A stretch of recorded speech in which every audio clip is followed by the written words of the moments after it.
হঠাৎ করেই সবাই প্ল্যান করলাম যে আমরা কয়েক রকমের ভর্তা বানিয়ে একদম গরম গরম ভাতের সাথে খাবো। তো কি কি ভর্তা বানিয়েছি, কিভাবে বানিয়েছি সবকিছু শেয়ার করব এই ভিডিওতে। আশা করছি তোমরা সম্পূর্ণ ভিডিওটি দেখবে। যেহেতু এটা সাডেনলি প্ল্যানে আমরা করেছিলাম, প্রায় 10-15 মিনিটের মধ্যে সবাই মিলে প্ল্যান করি, তারপরে আমরা কাজে লেগে যাই। তো যেহেতু হাতের সময় কম, তার জন্য আমরা কি করেছি, যে ভর্তাগুলো বানাবো এগুলো সবগুলো আগে আমরা রেডি করে রাখছিলাম, যেন তাড়াতাড়ির মধ্যে সবগুলো ভর্তা রেডি করে ফেলতে পারি। এদিকে তো আমি আর মামুনি সব কাটাকুটি যা ছিল এগুলো করে ফেলেছিলাম। এদিকে আফরান ডাল ভর্তার জন্য ডালটা সিদ্ধ করে নিয়েছিল। আর আজকে সবগুলো ভর্তা আমরা খুবই ইজি ওয়েতে বানাবো।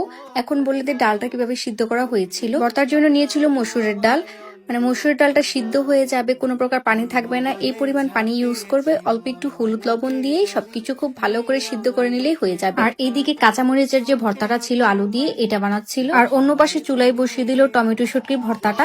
তার জন্য প্রথমে প্যানের মধ্যে পরিমাণ মতো তেল আর পেঁয়াজ দিয়ে এটাকে খুব ভালো করে ফ্রাই করে নেয়। দিয়ে দিল পরিমাণ মতো পানি, দিবে হলুদ, কি পরিমাণ ঝাল খাবে ভর্তাটা ওই পরিমাণ মরিচ দিয়ে সবকিছু খুব ভালো করে কষিয়ে দিয়ে দিতে হবে শুটকিটাও প্রথমে খুব ভালো করে ফ্রাই করে নিতে হবে যেন একটু ভেঙে যায়। তারপরে দিয়ে দিবে আগে থেকে কেটে রাখা টমেটো কুচি। তোমরা টমেটোটাও পরিমাণ মতো বুঝিয়ে ইউজ করতে হবে। তারপর এই সবকিছু একসাথে খুব ভালো করে মিক্স করে ঢাকা দিয়ে দিবে যেন টমেটো গুলো সিদ্ধ হয়ে যায়। তোমাদেরকে তো প্রথমে দেখিয়েছিলাম যে এদিকে কাঁচামরিচের ভর্তাটা বানানো চলছিল। এখন হচ্ছে আলু আর মাছও আমরা সাথে ইউজ করব। তো এই মাছটাকে খুব ভালো করে বেছে নিয়ে একটু মেশ করে দিচ্ছিল। তারপর সবকিছু একসাথে বেটে দিলে আমাদের কাঁচামরিচের ভর্তাটা রেডি হয়ে যাবে। এখানে ওরা প্রিপারেশন নিচ্ছে, এই যে আমরা এখানে বসে আছি। আমরা কি বেবি তুমি হাত খাও কেন? ভর্তা বানানো হয়েছে, পাটায় বেটে ভাত খাবো না, এটা কি বলো পসিবল? আমাদের বাসায় তো এটা পসিবল না কোনোভাবেই। এটা আমি বানিয়েছি, অবশ্য মজা হতেই হবে।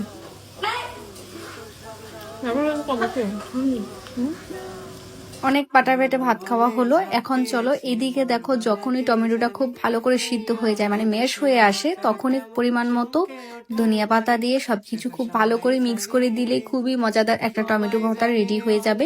এটার স্মেলটা এত সুন্দর, তোমরা বাসায় একবার হলেও ট্রাই করে দেখতে পারো, তোমাদের খুবই ভালো লাগবে। ভাই তোমরা যে যাই বলো না কেন, আমাদের বাসায় সবাই ভর্তা থেকে, ভর্তা বানানোর পরে যতটুকু ভর্তা থাকে ওইটার মধ্যে ভাত মিক্স করে খেতে বেশি পছন্দ করে। দেখো যেই প্যানের মধ্যে শুটকি টমেটো ভর্তাটা বানিয়েছিল ওইটার মধ্যে অল্প পরিমাণ পেঁয়াজ কুচি দিয়ে সব ভাত একসাথে মিক্স করে খেতে এত ভালো লাগছিল, যেহেতু ঝাল ঝাল তাই খুবই মজা লাগছিল। আর অন্যদিকে তো আলু ভর্তা প্রায় রেডি হয়ে গিয়েছে। আর আজকে আলু ভর্তাটা বানিয়েছিল প্যানের মধ্যে অল্প পরিমাণ সরিষার তেল দিয়ে রসুন পেঁয়াজটাকে আগে ভেজে নিয়েছে, তারপর আর কি ধনিয়া পাতা দিয়ে সবকিছু একসাথে মিক্স করে দিলে আলু ভর্তা রেডি। পুরোটা দিস না, হাফ চামচ দে। দে দে সব ডাল দে। ডাল ভর্তাটাও ঠিক আলু ভর্তার মতোই বানিয়েছিলাম, বাট একটু ডিফারেন্ট ছিল। ডিফারেন্সটা এটাই, আমরা আলুর ভর্তার মধ্যে চিলি ফ্লেক্সটা একটু কম ইউজ করি, ডাল ভর্তার মধ্যে চিলি ফ্লেক্স আর একটু পরিমাণ লেবু রস ইউজ করেছিলাম, এতটুকুই পার্থক্য ছিল। এই তো দেখো আমাদের সবগুলো ভর্তা রেডি। এখন এক এক করে আমি গরম ভাতের সাথে সবগুলো ভর্তা নিয়ে নিয়েছিলাম আমার প্লেটে। শুটকিটা আর ইয়াটা বেশি লবণ তো ঠিকই আছে। এখন আমাদের কাজ হচ্ছে একটা একটা ভর্তা ট্রাই করা। আমি তো প্রত্যেকটা ভর্তা থেকে অল্প অল্প পরিমাণ নিয়ে একটা একটা করে মেখে মেখে খাচ্ছিলাম। লাস্টলি আমি ভাতের সাথে নিয়ে নিয়েছিলাম টমেটোর টক, অল্প পরিমাণ লেবু আর আলুর যে ভর্তাটা বানিয়েছিলাম ওইটা মেখে খেতে এত ভালো লাগছিল। তো আজকের এই ভিডিওটা এইখানে শেষ করব। দেখা হবে তোমাদের সাথে আমার পরবর্তী ভিডিওতে। ততক্ষণের জন্য আল্লাহ হাফেজ, টাটা, বাই।